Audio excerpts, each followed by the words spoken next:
Hello বন্ধুরা, আমি অনু update with অনু চ্যানেলে তোমাদের স্বাগত। আমি চলে এসেছি কথা সিরিয়ালের আপডেট নিয়ে। কথা সিরিয়ালে দেখা যাচ্ছে যে প্রান্তিককে তো বাইরে খুঁজে কোথাও পাচ্ছে না, ঘরে গিয়ে প্রান্তিককে খুঁজছে। এবি বলে প্রান্তিক এই ঘরেই আছে। তারপর প্রান্তিককে খুঁজতে গিয়ে তারা সিক্রেট ডোরের সন্ধান পায়। এইদিকে তো প্রান্তিক ছদ্মবেশে অন্য জায়গায় আশ্রয় নিয়েছে। পুলিশ এইদিকে অ্যানাউন্সমেন্ট করে দিচ্ছে যে পুলিশের এনকাউন্টারে নাকি প্রান্তিক বিশ্বাস মারা গেছে। আর সেই নিউজটা আমাদের লেখা টিভি খুলেই শুনতে পায়।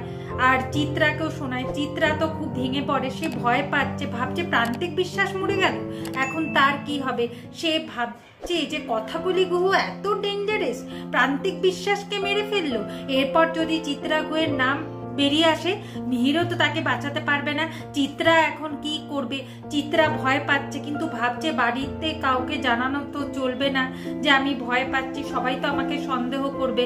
তাই প্রান্তিককে ফোন করে, তার ফোন সুইচ অফ পাচ্ছে। এখন চিত্রা কি করবে? তার তো পার্টনার মারা গেছে, নিউজ চলে এসছে। লেখা বলছে যে ভালোই হয়েছে, যেমন কর্ম করেছে সেরকম ফল পেয়েছে। এখন তিমিরকেও লেখা বলে, তিমির শোনে, কিন্তু তিমির তো জানে এটা একটা প্ল্যানের অংশ।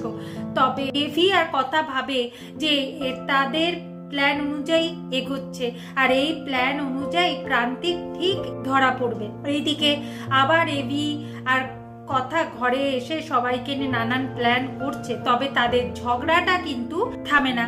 আর এইদিকে আমাদের এভি এখন হার্বাল কফি খেতে খুব পছন্দ করে।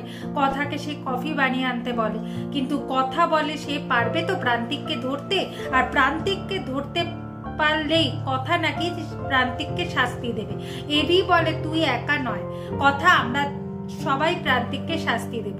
কথা মা আনন্দের কাছে গিয়ে প্রার্থনা করে প্রান্তিককে যেন তারা ধরতে পারে। প্রান্তিক তাদের অনেক ক্ষতি করেছে, জুনিকে কষ্ট দিয়েছে, তার পরিবারের এত বড় ক্ষতি করেছে। মা আনন্দী যেন আশীর্বাদ করে যাতে এই প্ল্যানটা সাকসেস হয়, প্রান্তিককে যাতে ধরতে পারে। তবে আমাদের কথা জানতে পারে যে শ্মশানে প্রান্তিক সেজে থাকবে, কিন্তু এভি চিতার ওপর শোয়া টোয়া এগুলো সব কিছুই নাকি এভি করবে। যতক্ষণ না প্রান্তিক আসছে তাহলে তো এভি বিপদের মুখে থাকবে। এটা শুনে তো কথা খুব ভয় পাচ্ছে। আগামী পর্বে দেখা যাচ্ছে যে কথা এভিকে প্রান্তিক শেষে শ্মশানে যেতে বাধা দিলে এভি বলে যে এই রিস্কটা নিতেই হবে। কথা কেন? তুই তো মা আনন্দীকে এত বিশ্বাস করিস, মা আনন্দীর কাছে প্রার্থনা কর যাতে আমার কোনো বিপদ না হয়, কিন্তু প্রান্তিককে আমাকে ধরতেই হবে, আর এর জন্য আমি পুরোপুরি রেডি।